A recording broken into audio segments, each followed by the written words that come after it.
Значит, мой доклад про это же, но я вас могу немножечко так обрадовать, потому что, значит, первую часть доклада я опускаю, потому что она есть в тезисах, да, но, значит, вы сейчас находитесь в том состоянии, примерно эмоционально, да, в каком состоянии находилась я, то есть вы меня очень хорошо понимаете. Когда я вступила в игру на форуме, да, я вот примерно находилась в таком состоянии, как и вы. Именно поэтому я и как бы тут сижу, да, именно поэтому мой доклад и называется «Превращение наблюдателя в играющего», да. То есть когда я прослушала курс Павла условно на видео, да, взяла из этого курса то, что мне хотелось, то, что мне было нужно, да, ну, как преподавателю, там, как исследователю. Дальше стала разворачиваться некая игра на форуме. И вот эта форумная игра, значит, была для меня не совсем интересной, не совсем понятной в чем-то. Вот. И когда, значит, эта игра на форуме достигла вот того эмоционального предела, вот как у нас сейчас с вами, значит, и моя позиция пассивного наблюдателя вылилась в позицию игрока. Я вступила в этот форум, да, ну и заявила как бы о себе каким-то своим словом. Вот. Значит, хотела бы я немножко вот остановиться именно на вот этих вот позициях наблюдателя и играющего в игре, да. Значит, первую часть опускаю. Ну и чем еще разочарую аудиторию, наверное, тем, что я скажу, что для меня, например, вся жизнь является игрой. Да? То есть вот если вы говорили, что есть реальность, есть игра и жизнь, то есть как бы я отношусь к категории людей, которая как бы, ну, играет всю жизнь. Вот. Поэтому перехожу сразу к второму вопросу. Нужен ли диалог в игре? Почему вот некоторые из нас уходят от необходимого, на мой взгляд, диалога с личностью и предпочитают диалог с мыслями, которые хранятся во времени и до момента их востребованности. Персонализация диалога – это вовсе не субъективация. Предел здесь не я, а я во взаимоотношении с другими. Не я другой, а я мы, где мы – игровая среда, которая порождает зачастую пустые слова, которые наполняются смыслом в каких-то новых контекстах, в зависимости от подготовки читающего. Традиционный диалог в игре, безусловно, присутствует, и как диалог с наставником, да, и вот как диалог между нами, между участниками игры, и как диалог с сиюминутным вдохновением, и как диалог с другими вне нас и с другими внутри нас. Если диалог в устной речи достаточно спонтанен и порождает собой импровизацию как идеальное творчество, то в нашем случае игры в технике все это усложнялось еще вступлением в письменный диалог. Письменный диалог, с одной стороны, отложен во времени, поэтому на первый взгляд похож на своеобразный островок монолога. И вот этот тоталитаризм письменной традиции вытесняет диалог времен античности, снимает с него своеобразную сиюминутную маску таинственности и кулуарности, и вот обнажает мысли, которые мы не всегда готовы обнажить, да? Поэтому, вступая в игру на форуме, ты вынужден все-таки открыться для другого. Диалог как диалогос, как столкновение мыслей и слов, не дает нам возможность рассмотреть роль языка как игрового пространства. Точнее, дает нам возможность рассмотреть. И не просто знаковые формы для обслуживания истинных значений. Рациональное зерно того, что язык является формой жизни, в том, что слова, сплетенные в предложения, выступают как действия, которые работают, минуя рефлексию. Ну, например, вопросы типа «Что вы делаете, если вы испытываете, говорите, что думаете?». Тут отсутствует процедура доказательства и обоснования, вот, опять же, по утверждению Wittgensteina. И фразы воспринимаются как должное. Вот, собственно, для меня стало достоверностью, что стало, например, противоречием для других, что наш язык на форуме, да, язык — это наше игровое пространство. Вот со мной, например, не согласились участники игры. Это в чем-то подобно правилам игры, которые не обсуждаются теми, кто включается в соревнования, а принятие как данности. Вопрос о необходимости диалога в игре полностью поясняет цитата Гадамера. «Истину не может познавать и сообщать кто-то один. Всемерно поддерживать диалог, давать сказать свое слово и инакомыслящему, уметь усваивать и произносимое им, в этом и состоит смысл и понимание игры». Вопрос в том, что Гадамер, антологизируя игру, не снимает вопроса о своеобразной антологизации языка как логоса, как слова. Для меня как бы это достаточно прозрачно. За сингуляре тантум, да, значит, стоит как бы язык Нового Завета. Этот язык выступает как способ порождать вечный уроборос, так и размыкать круг замкнутости. Вот, например, в речевом акте Джон Остин выделяет 3 уровня. И при этом акцент переносится с принципа деятельности говорящего по производству высказываний на принцип их коммуникативной целенаправленности. Локутивные и локутивные и перлокутивные акты. Да? Это, как бы, эти акты, они одновременно присутствуют в речи, мы их членим только для того, чтобы в каких-то методических целях выяснить, что игровое речение порождает ответственность. Бремя ответственности интенционально, и оно не позволяет играющему оставаться в одной роли. То, что мы периодически и на форуме нашем наблюдаем. Ответственность, вот это понять другого и быть понятым, превращает играющего в зрителя или наблюдателя, выводя его за пределы игры. Также позиция игрока ослабевает либо меняется ввиду того, что с помощью перлокуции воздействие смысла на игрока может быть трактовано реципиентом иначе, чем закладывалось адресатом. Например, скажите, что здесь холодно, имея в виду, что здесь тепло. Да? Это означает, что тебя не поймут на форуме. Да? Ну и ракурс раскрывается нам, когда мы используем некий образ как шифр для передачи информации в игре. Тогда своего рода перехват этого шифра, то есть момент озарения наблюдающего, может вернуть его в позицию игрока. Процесс диалога как речение и диалога как замена наблюдателя на зрителя или игрока и дает способность машине игре от техники символической интерпретации двигаться дальше. Есть такие моменты у нас, паузы такие своеобразные, да, когда вот мы говорим, игрок задумался, да, он задумами за своим, как бы спрятался за мыслями. И взял паузу для промысливания ситуации. На форуме мы сразу ощущаем вот этот момент паузы, и играющим кажется, что вот этот вот процесс машинных действий как бы остановился. Для того, чтобы заполнить пустоту некой истиной как правдой. Но в конечном итоге правда, как и написанная книга, мертва и не нужна. Точнее, она предельна. Конечная правда тверда и уверена, и вот эта вот однозначность и неповторимость дает ей право сбыться. И правда, как сбывшаяся, осуществившаяся, которая основана на чувственном опыте, не может быть истинным. Истинная правда — это не правда, это не знание, в том числе и истинного какого-то бытия. Да? Вот в этом и состоит какой-то вечный момент игры. Мы вроде как бы и хотим правды, да, и движемся вот к этому концу, но с другой стороны и желаем себя ограничить этой правдой, может быть, как религией где-то. И поэтому вот локутивный акт переходит на высшую ступень, становится перлокутивным. И поэтому тут можно сказать, что вот это вот наш разговор, приводящий к чистому акту, к действительности, как к осуществлению всех возможностей, к разуму. Ум, да, значит, нус, то есть Бог. Ум и мышление благодаря игре языка становятся новым символом веры. Ну и вот этот вот диалог в игре на самом деле, он для всех очень-очень важен. И позиция наблюдателя, вот почему я и вступила в диалог, да, позиция наблюдателя, она все-таки пассивна, она не дает нам права вступать в диалог, и мы остаемся как бы в фокусе молчания. Да. Фокус молчания ведь тоже может быть как бы разным. Да. Мы можем безмолчать по какой-то причине. Да. Мы можем молчать для того, чтобы другой игрок отреагировал на твое молчание, как на твою реплику обиды какой-то. Да. Мы можем, значит, промалчивать как извещение ультиматума. Мы можем промалчивать как попытка понять происходящее в игре и ожидание своего такта вступления какого-то момента. Можем что-то умалчивать, к примеру, не желая раскрывать это в игре. Да? Можно просто молчать и в итоге вообще пропустить свой уход и остаться в позиции наблюдателя. Выход из позиции наблюдателя дает возможность обрести голос, но с другой стороны это вовсе не делает из тебя игрока. И тут возникает вопрос, насколько такого рода участность дает тебе возможность истинно понимать разворачивающуюся игру. Наблюдатель сродни ученому, он беспристрастен в своих оценках. Наверное, поэтому вот, мне какое-то время не хотелось вступать в эту игру, да, меня совершенно устраивала роль наблюдателя.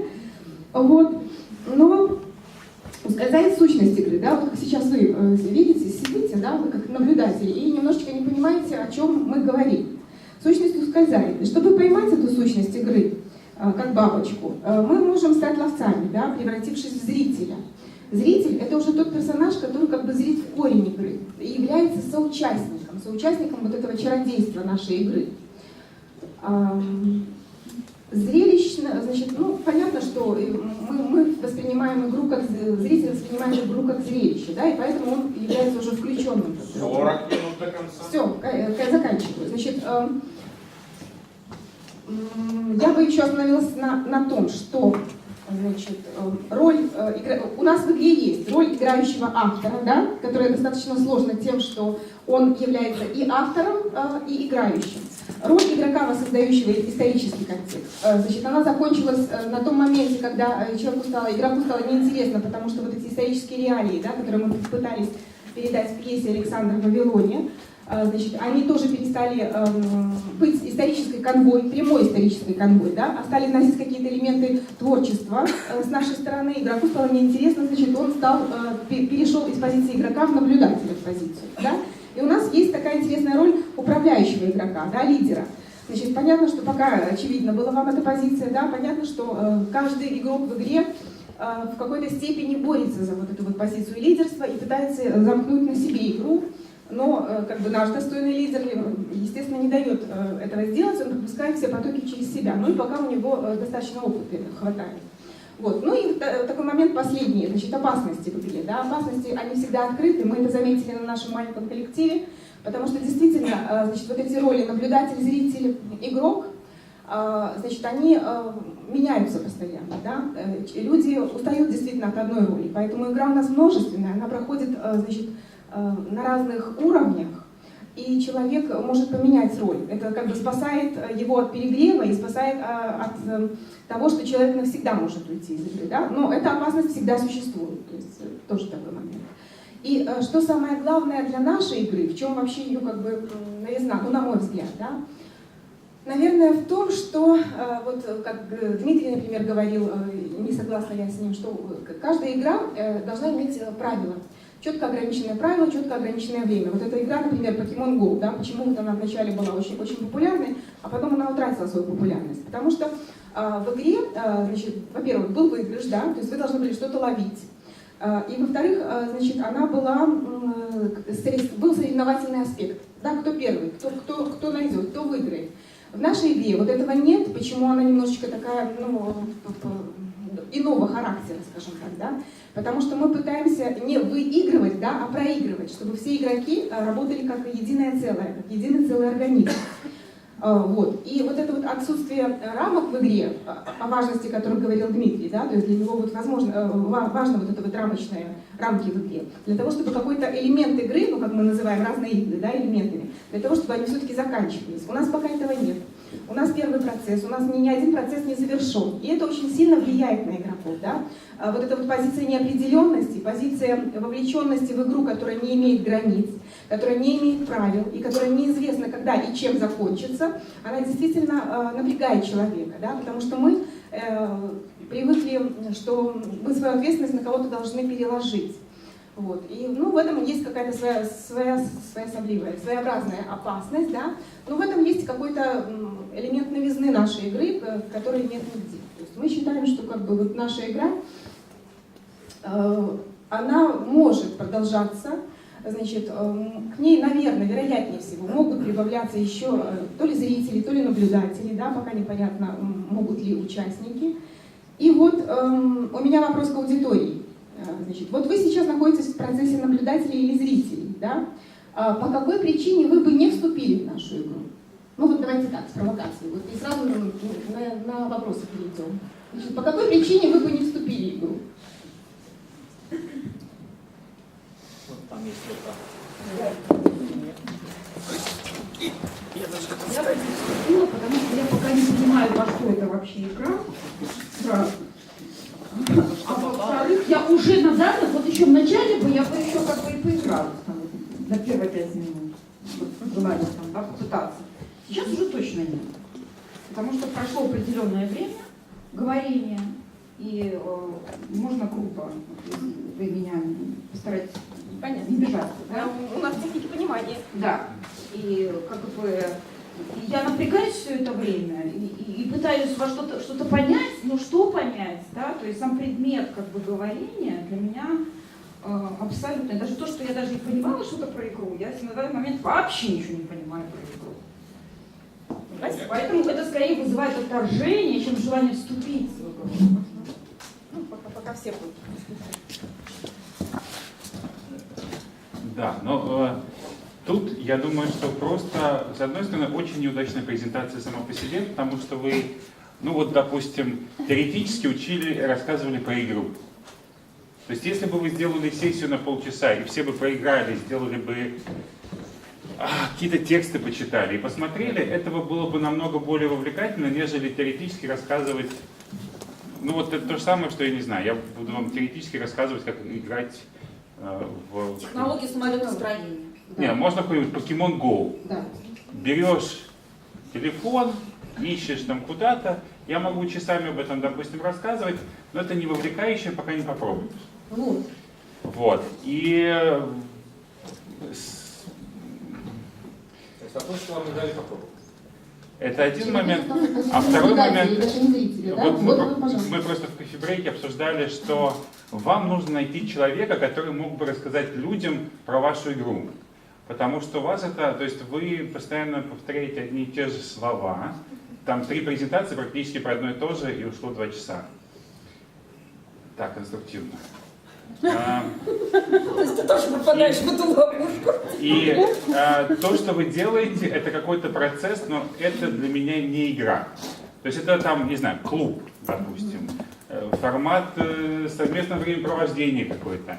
Но вы просто привязались к слову, которое имеет какую-то коннотацию, и постоянно вы используете. Хотя сами уже, даже в видео было сказано, что мы вообще не играем. То есть персонажи, которые говорят, что не играют, они рассказывают о том, что не играют, сами себе противоречат. И сами говорите, что вы не знаете, чем вы занимаетесь.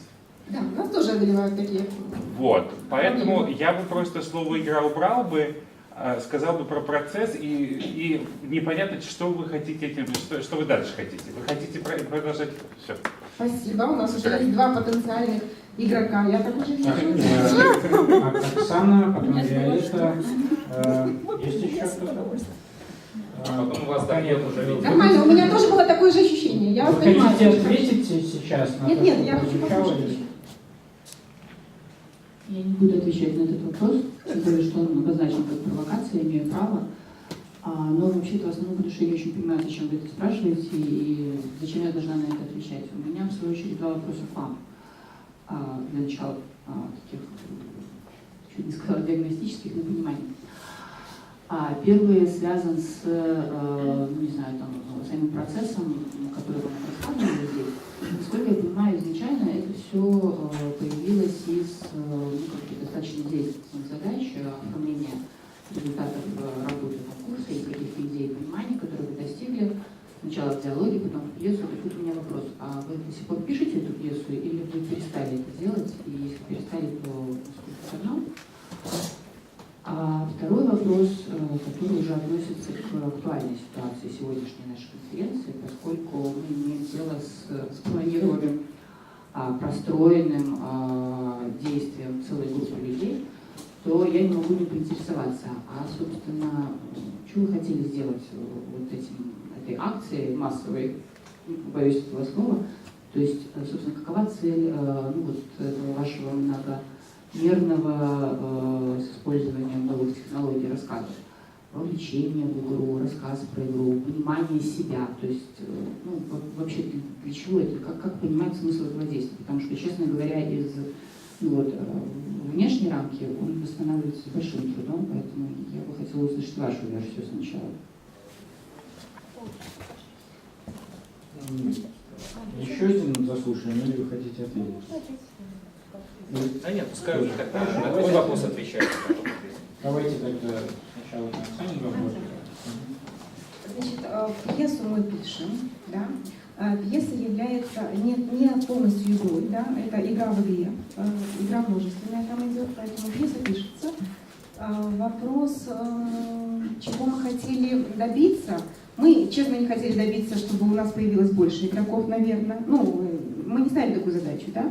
Мы не ставили, наверное, задачу даже как-то и, может быть, и презентовать себя. Наверное, это просто наша рефлексия на то, что происходит с нами год, на то, что курс Павла как техники символической интерпретации вылились не просто в вопросы учителю и ответы теоретической части, да, а вот эти вот ответы, действительно, достаточно занудной философской теории, да, вылились для нас в своего рода игру, такую своеобразную, в ответах в вопросах и ответах которых мы могли писать какие-то свои мини-тексты, да, ну просто как бы для вас было это не очевидно, потому что тексты это на форуме остались, да.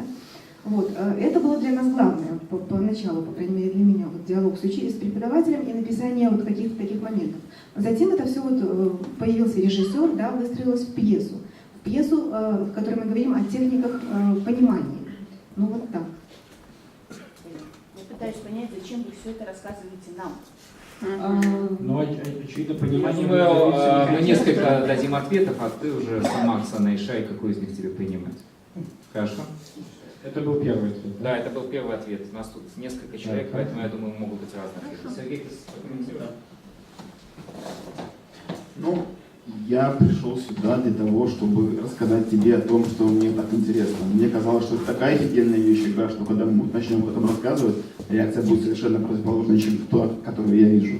Вот, собственно, цель моего прихода сюда. Павел, будешь что-нибудь говорить?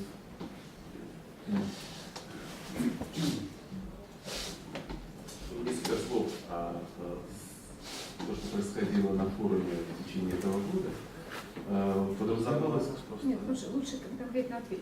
Да, не рассказывайте. Кратко, я думаю, что изначально ставили совсем другие рамки этой игры с применением герменевтики и техники интерпретации. Мы пытались разобраться в истории того периода, несмотря на Гедовского. Вот. Насколько потом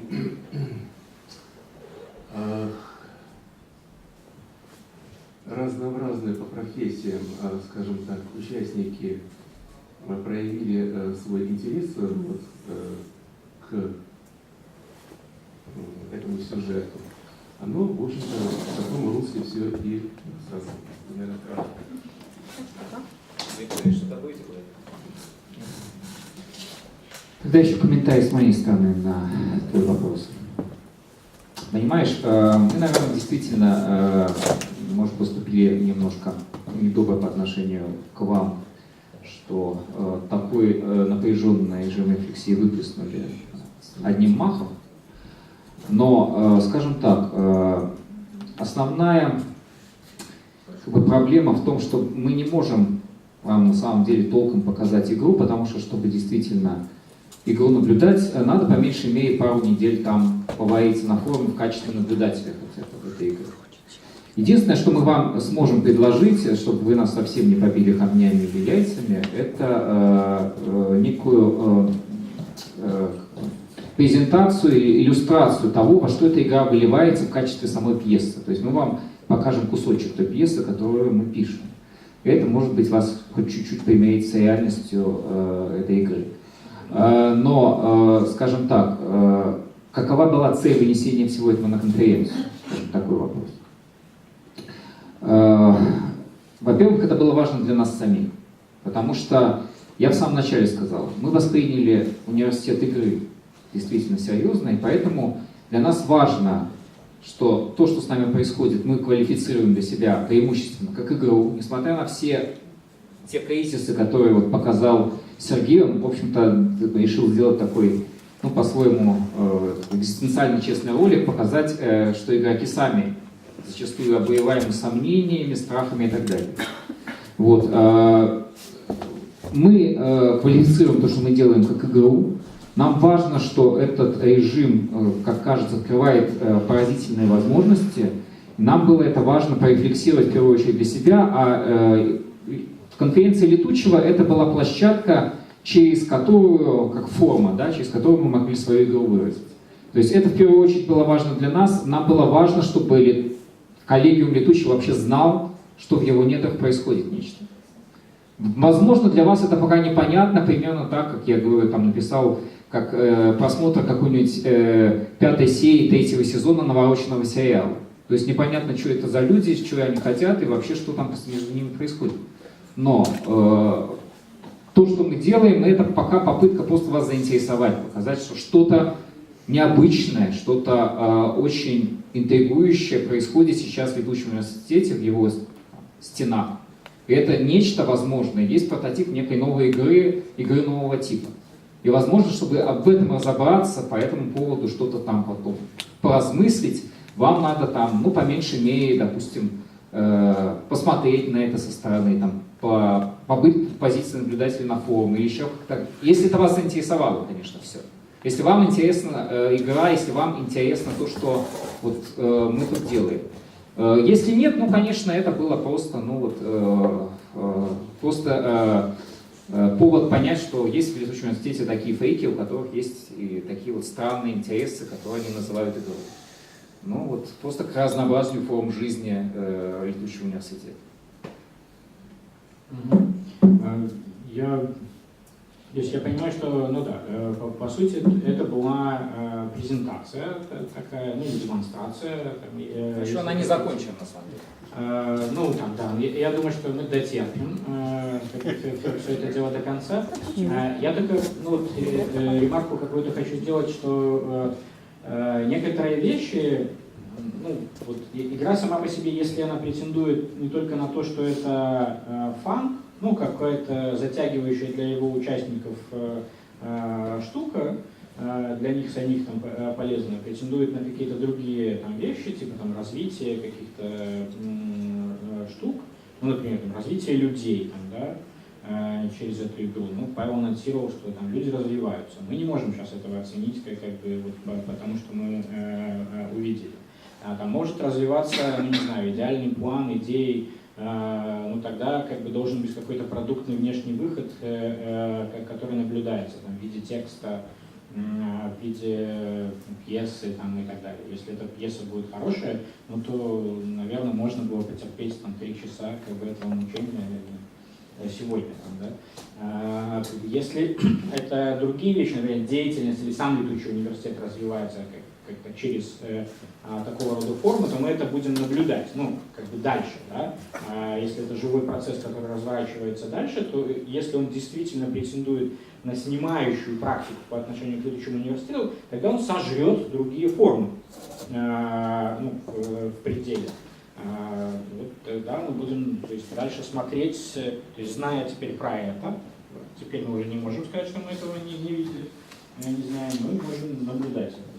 Развить вы не можете, а вот для себя я, отвечаю на твою реплику, могу сказать, что вот для меня по меньшей мере есть 3 отбивки, по которым я сейчас могу судить, что это важно и значимо.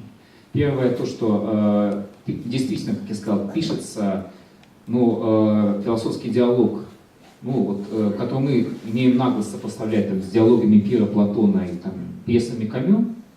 Второе, то, что я за этот последний год имел более интенсивный режим общения и работы с вопросами герменевтики и понимания моими там, профессиональными, чем вообще за предыдущие там, 30 лет своей жизни. Да? Я имел возможность больше узнать про игру за этот год тоже, чем имел возможность за там, предыдущие лет 10. То есть вот хотя бы исходя из этого я вижу, что за этим стоит нечто очень значимое. Для меня, по крайней мере. Я готов всему этому поверить. Очевидно, что в том, что мы видим сейчас, что с вами что-то происходит.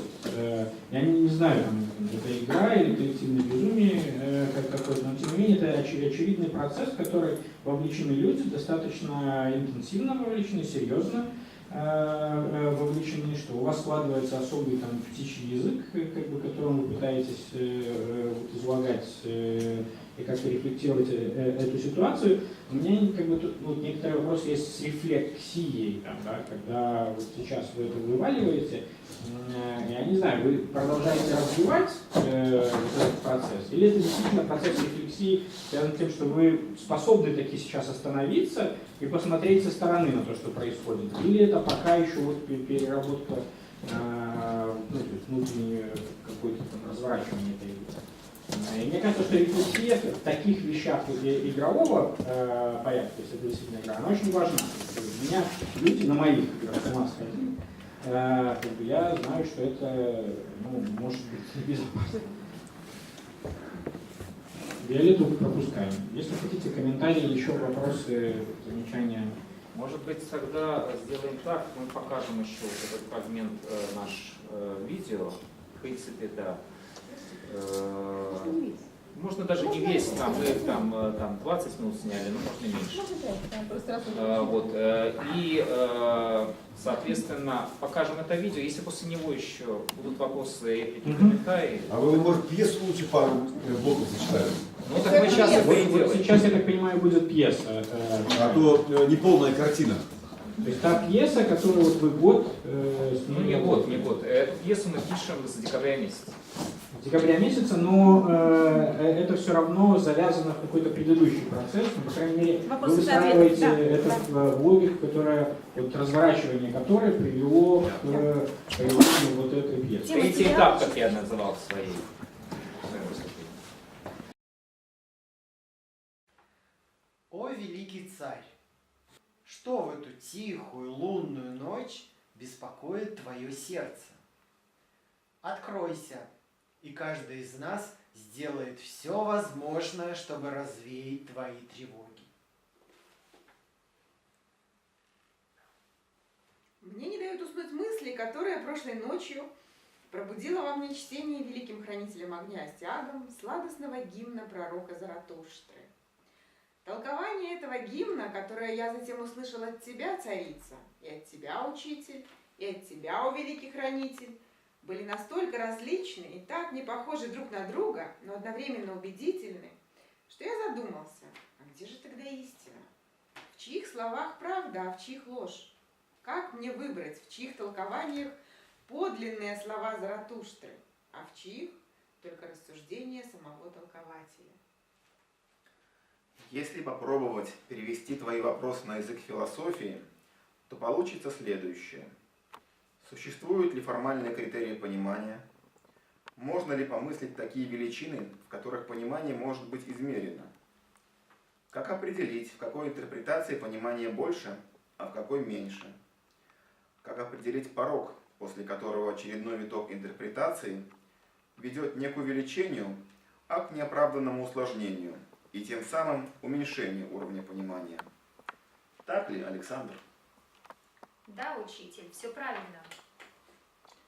Что так сильно смутило твою душу, милый Александр? Разве ты не знал, что существует бесконечное множество интерпретаций чего бы то ни было, в том числе и гимна твоего Заратуштра? На то он и пророк, чтобы высказываться неопределенно и с многоликой ясностью.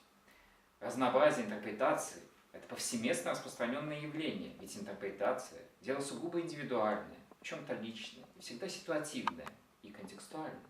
И все наши интерпретации правдивы.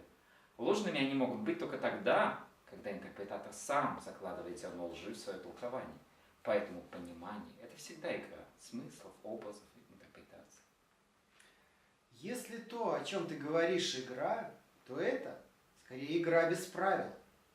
В такую игру хорошо играть одному, но вдвоем играть без правил совершенно невозможно.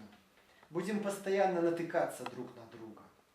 И только введение правил задает возможность достижений в игре единства, измерения результатов и вычисления победителя. Правила, мой мальчик, это хорошо. Только порой правила одной игры напрасно сковывают игру воображения другой. И поэтому принцип состязательности и высокий градус удовольствия и стремление к достижению общей цели куда важнее стандартных разлинейных схем. К тому же эти самые правила игры тоже могут быть подвергнуты интерпретации и толкованию, что само по себе вызывает радость от ощущения внутренней свободы. Великий царь, позволь мне возразить царице. Конечно, Дионисий. Игры под названием «Свобода интерпретации» и «Понимание дела индивидуальное» благополучно разыгрываются до тех пор, пока не появляется некто, чье понимание диаметрально противоположно твоему собственному. Позволь приведу пример. Великий царь, помнишь, как на пути из Ливана в Египет македонское войско проходило мимо города Иерусалима? Тамошние жрецы встретили нас вполне доброжелательно и сразу же признали твою власть. Они даже пригласили тебя посетить их восстановленный при Персах храм. Но в воздухе все равно были постоянно разлито какое-то странное ощущение, как будто относятся они к нам Не то чтобы как завоевателям, а как будто бы не совсем как к людям. Странное такое ощущение. Я потом много раз разговаривал с первосвященниками, членами Синедриона, засчитывал разными способами, пытался толковать им отрывки из диалогов Платона и трагедии Софокла. Но сколько я не пытался им объяснить, что греки и греческий образ мысли – это не совсем то, к чему они привыкли. Что мы не египтяне с их кошками и крокодилами, не персы с их крылатыми быками, что некоторые категории нашей философии не так уж далеки от восприятия иудеями единого Бога, они все равно смотрели на нас как на варваров и язычников, даже не пытаясь усомниться в субъективности своей интерпретации. И что прикажете с этим делать? Я вижу всего два выхода. Либо сдаться и признать, что каждый имеет право на свое мнение, либо договариваться об основаниях, критериях, подходах, на основании которых возможно выносить оценку об уместности, либо неуместности тех или иных суждений. Дионисий, ты осмеливаешься перечить величайшей из цариц? Весьма дерзко. Но, как говорится, судьба благоволит храбрым. Смелость достойна не только восхищения, но и интереса, внимания и вопроса. Каковы же основания и критерии понимания, по-твоему? Это сложный вопрос, но я попытаюсь. Допустим, понимание имеет полевую структуру. То есть смысловое пространство любого текста включает ядро и периферию. В ядре располагаются устойчивые семантические структуры. А периферия – это пространство индивидуальных субъективных интерпретаций. В таком случае критерием корректности интерпретации может быть ее соответствие ядерным семантическим структурам. Самый сложный вопрос, как задавать эти ядерные семантические структуры. В чистом виде они не представлены. И поэтому для всякого текста их нужно конструировать отдельно. Как это делать? По мнению одного моего знакомого стоика Фритунатуса из Генавы, исходной точкой в этом процессе может стать выделение в тексте его основных смыслоразличительных оппозиций. Попытаюсь объяснить, как это происходит на примере. Вот представьте, что в снежной варварской Гиперборее в далеком будущем родится талантливый художник. Он нарисует много-много картин, но лишь одна сделает его знаменитой на весь мир. Черный квадрат на белом фоне. Терпеть не могу. Многие будут пытаться понять, что это значит, но во всех интерпретациях так или иначе будет анализироваться квадратность, противопоставленная всем другим типам фигур из соответствующей парадигмы, и чернота, противопоставленная остальным элементам из парадигмы цвета. На растяжке полюсов этих бинарных оппозиций сформируется смысловое пространство этого текста, и ни одна интерпретация не сможет вырваться за границы этого пространства, не утратив связь с исходным текстом. Если интерпретация вкладывается в это пространство, то можно предположить, что она корректна. Во всяком случае, через такое устройство понимания и задается система координат, на основании которой можно попытаться давать оценку суждению. Согласна, но этот процесс можно обнаружить и в другом развертывании, даже противоположном. Когда субъективные интерпретации, находясь на границе, постепенно вытесняют собой ядерные структуры. Это как периферия полиса. Все более заселяясь и означает себя, может неожиданно для центра превратиться в ядро. Разве нет? Мне вспомнился один чудак, встретившийся мне совершенно случайно. Грек, а без сандалий, очень странный. Но зато с бородой, как сейчас модно. Хипстер, одним словом. Так вот, он, как умалишенный, все повторял что-то вроде: «Я понимаю, что ничего не понимаю, но ты, Олимпиада, не понимаешь даже этого». Ужасно правдивая интерпретация понимания, на мой взгляд. Возможно, но тем самым процесс понимания превращается в процесс смыслопорождения. Разница между ними очень тонкая, так как понимание в некотором смысле и есть смыслопорождение, но при этом оно, смыслопорождение, может быть либо ничем не ограниченным волюнтаризмом интерпретатора, либо связано с представлением о тексте как о некоторой целостности и связности, и тем самым будет обязывать интерпретатора к учету этой целостности и связности в каждом своем суждении. Смыслопорождение – процесс магический. Ведь смысл не может родиться сам по себе, из ничего. Он всегда возникает в результате взаимодействия противоборствующих сил, противостояния черного и белого, несогласия и вызова, без чего, кстати, вряд ли возможна игра.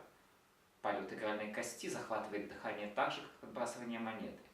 И между орлом и решкой, как между «да» и «нет», ответ на вопрос становится ребром. В этом звуке перекатывания, как в принципе домино, заложен смысл изначально. И тогда ребро, как линия границы, это символ рождения чего-то нового. Черный квадрат Дионисий, обнаруживая свою неустойчивость, или лучше сказать, выщербленность, неминуемо будет пронзен стрелой то ли войны, то ли любви. Друзья мои, вслушиваясь в вашу беседу, я готов соглашаться со всеми, уподобляясь известному персидскому софисту и пройдохе Нассеруддину, который признавал правоту каждого, кто с ним говорил, даже когда в словах своих те противоречили друг другу. И когда, наконец, один, не выдержав, спросил его: «Как же ты можешь со всеми соглашаться? Ведь правда-то должна быть одна», в ответ произнес: «Да, и ты тоже прав».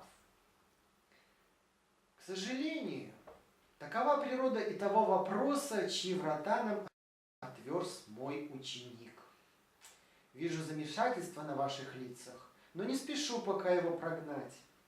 Когда я наблюдаю со стороны ваш спор и чувствую, насколько каждый уверен в своей правоте, то на ум мне сами собой приходят слова великого слепца, древнейшего Аэда. «Духом все я могу понимать и знаю отлично, что хорошо и что хуже. А раньше ведь был я ребенком.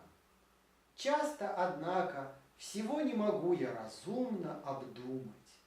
Все эти люди, везде здесь сидящие, с кознями в сердце, с толку сбивают меня, и нет у меня руководства». Поверьте, задача нам предстоит непростая. И многим придется пожертвовать тем, кто рискнет разгадать эту тайну. Я человек науки и здравого смысла, но даже мне очевидно, что не все загадки древних восточных богов поддаются прямому расчету.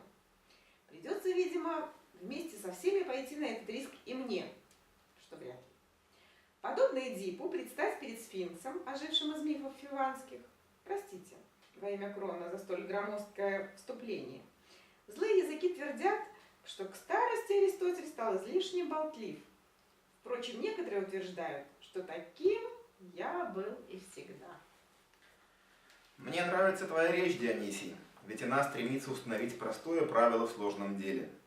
Но когда мы пытаемся выставить некий критерий, то должны понимать, для чего мы это делаем и для чего он послужит.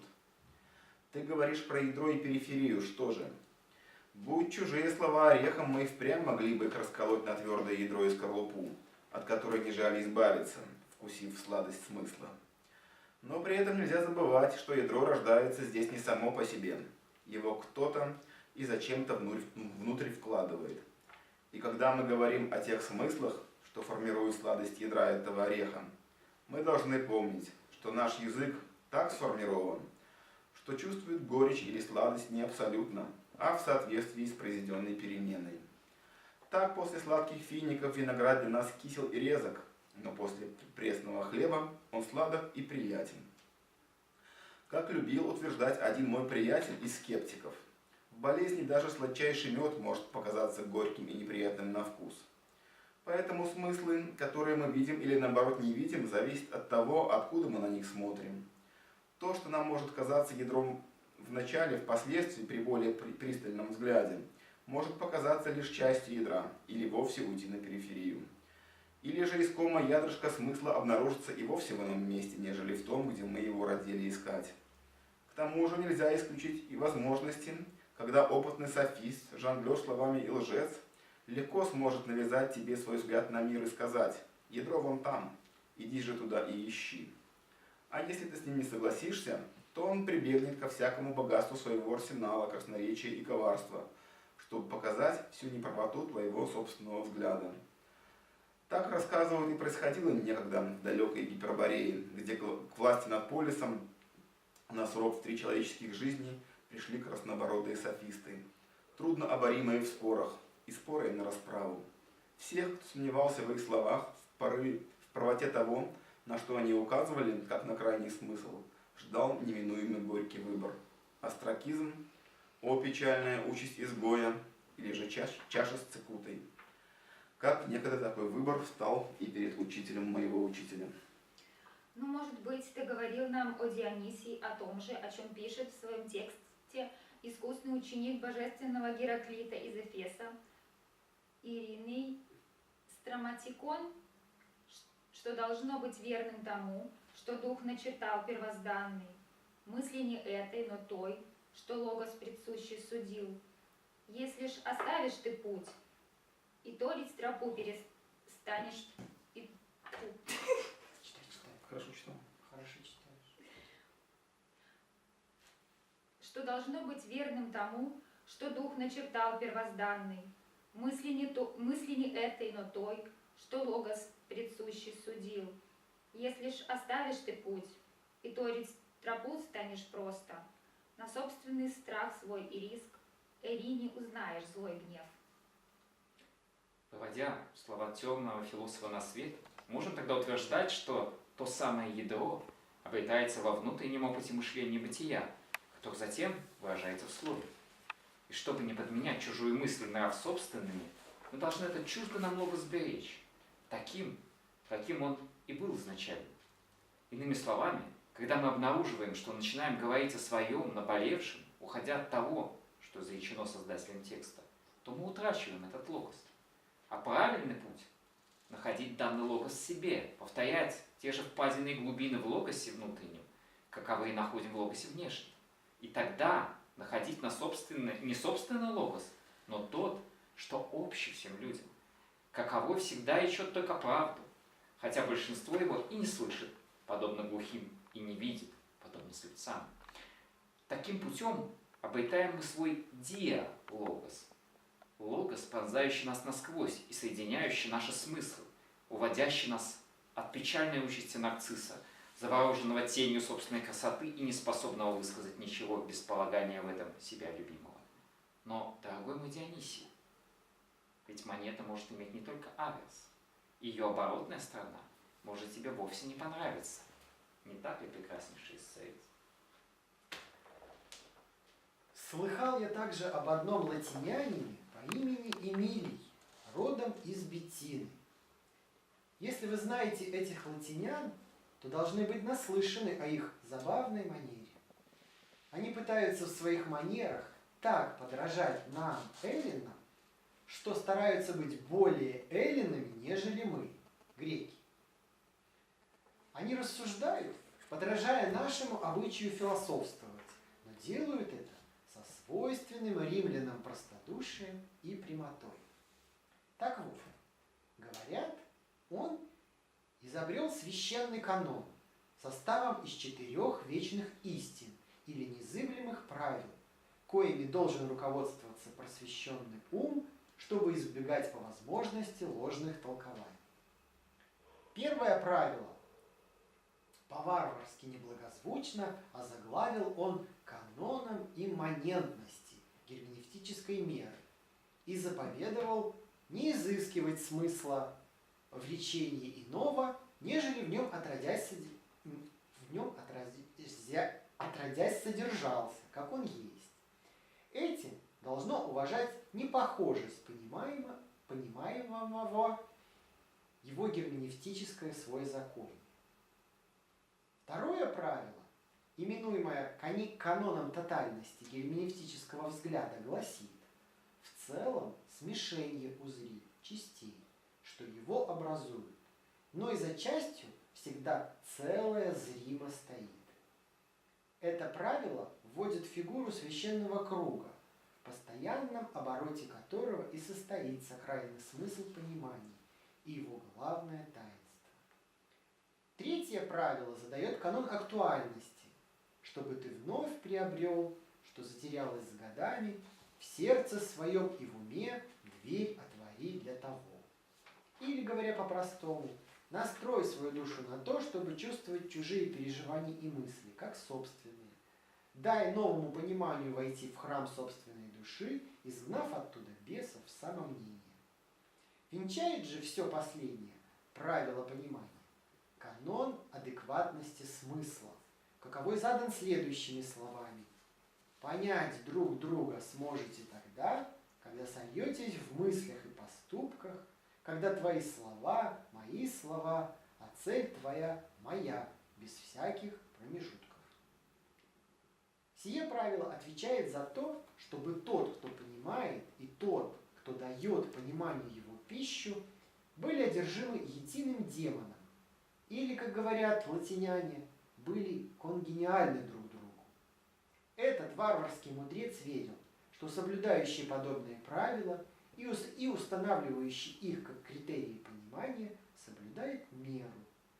Но не есть ли в этой его убежденности нечто от самоуспокоения разума, усыпленного показной правильностью своей работы, своего видения, понимания? Ну вот таким вот образом мы с помощью языка и пытаемся создать вот здесь вот пространство игры, которое превращает нашу аналогичную игру в диалог.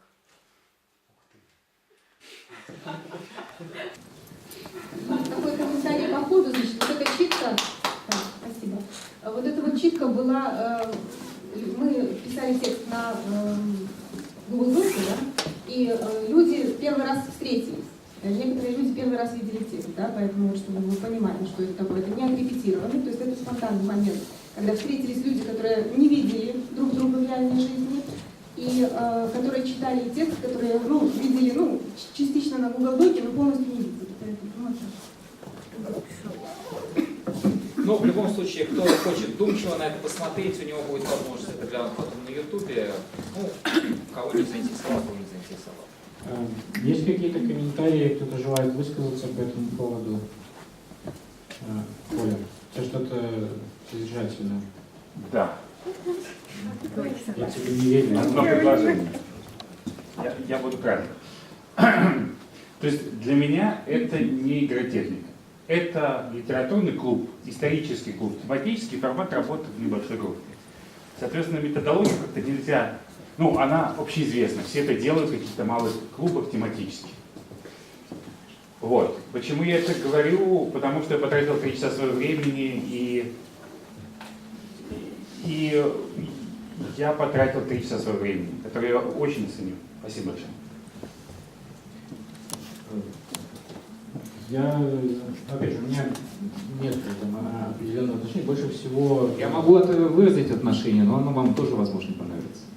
Да, сейчас выразим. Я к тексту. То есть, если это результат какой-то работы, больше всего мне например, такой занудный текст Айн Рэнд, когда какую-то идеологию пытаются изложить в некой квазихудожественной форме. Да, получается достаточно занудно и скучно.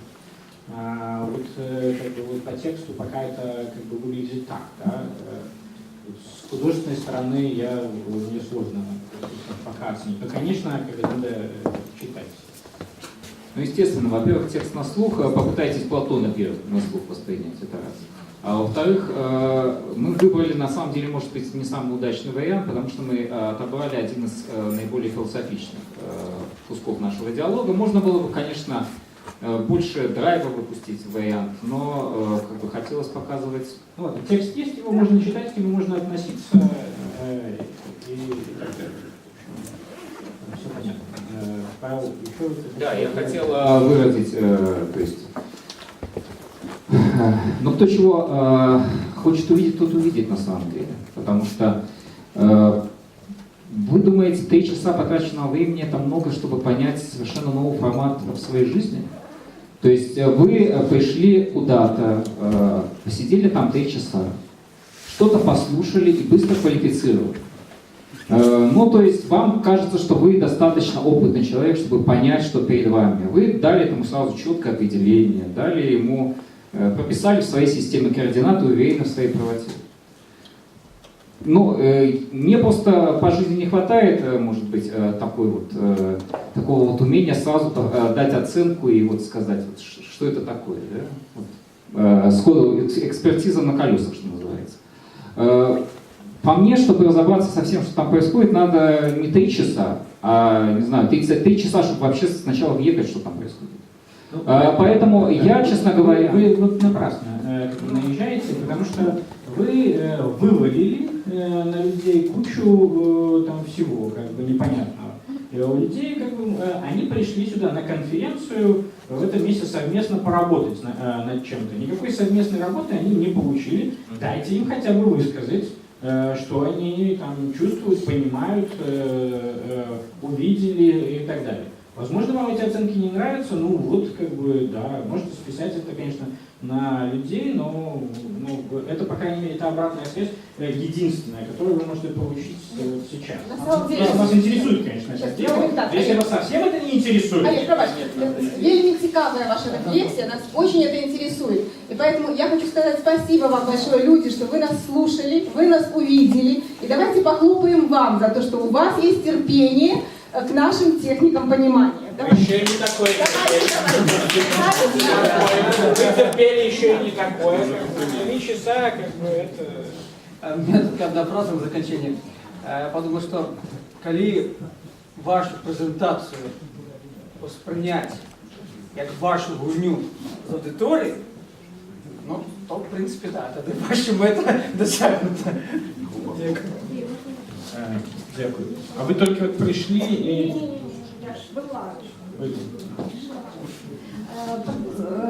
У меня вопрос такой, вы когда вот апеллируете к постулатам Платона и другим, как вы используете работу Бахтина, вот его игровая тематика по Рабле, или потом вот этот журнал, который издавал диалог Павлова, чтобы там же очень много, скажем, такой методологии, рефлексии, очень интересно. Или пока этот материал как бы находится за пределами вашего внимания?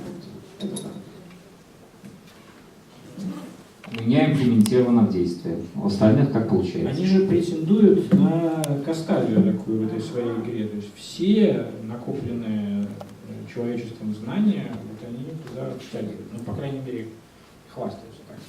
Добре, тоді дякую всім.